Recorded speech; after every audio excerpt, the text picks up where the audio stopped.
தன்னுடைய பாடல்களை பாடவே தன்னுடைய அனுமதி வேண்டும் என்று காப்பிரைட்ஸின் உச்சம் தொட்டவர் இளையராஜா. விதவிதமாக மெட்டமைத்து மெலடியாக கட்டமைத்த அவரது பாடல்களை அவரே பயன்படுத்த இயலாத நிலை காப்பிரைட்ஸால் இசைஞானி இளையராஜாவுக்கு வந்திருக்கிறது. 1976 முதல் 2001 ஆண்டு வரை இளையராஜா இசையமைத்த படங்களில் 134 படங்களின் தயாரிப்பாளர்கள் பாடல்களை சரிகம நிறுவனத்திற்கு விற்றுவிட்டனர்.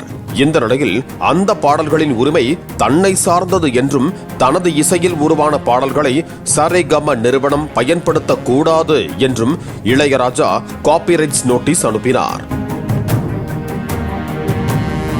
பதிலுக்கு தங்களிடம் முறையான உரிமம் உள்ள 134 படங்களின் பாடல்களுக்கு காப்புரிமை இருப்பதாகவும் இளையராஜா தன்னுடைய பாடல் என்று Amazon music, iTunes, Jio Saavn போன்ற டிஜிட்டல் தளங்களுக்கு விற்றதாகவும் இது சட்டவிரோதம் என்றும் காப்புரிமை சட்டத்தின்படி அந்த படத்தின் தயாரிப்பாளரே முதல் உரிமையாளர் என்றும் சரிகம தரப்பில் வாதிடப்பட்டது.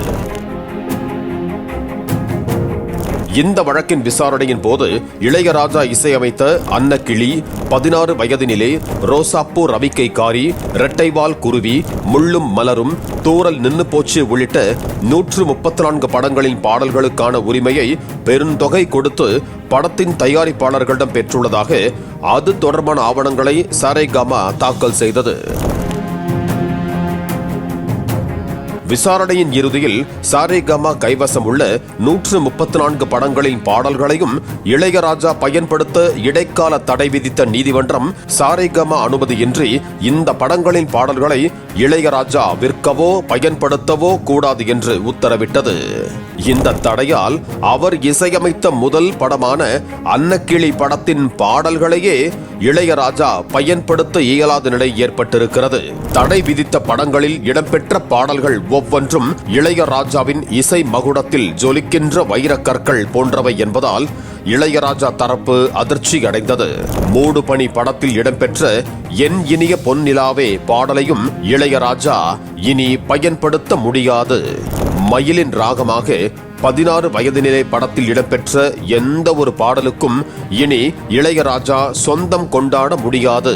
படங்கள்தான் 134, பாடல்கள் எண்ணிக்கை 900 தாண்டும் என்றும் அத்தனை பாடல்களும் இசை பிரியர்களை கவர்ந்த முத்து போன்ற பாடல்கள் என்கிறார்கள் இசை பிரியர்கள்.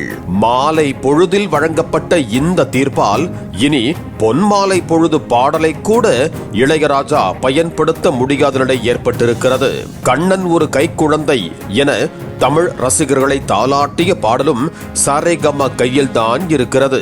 டெல்லி நீதிமன்றம் விதித்த தடையை எதிர்த்து மேல்முறையீடு செய்து பூங்கதவே தாழ்த்திரவாய் என்று நீதிமன்ற உத்தரவுக்காக காத்திருக்கும் நிலைக்கு தள்ளப்பட்டிருக்கிறார் காப்பிரைட்ஸ் ராஜா. பாலிமர் செய்திகளுக்காக செய்தியாளர் வேல்ராஜ்.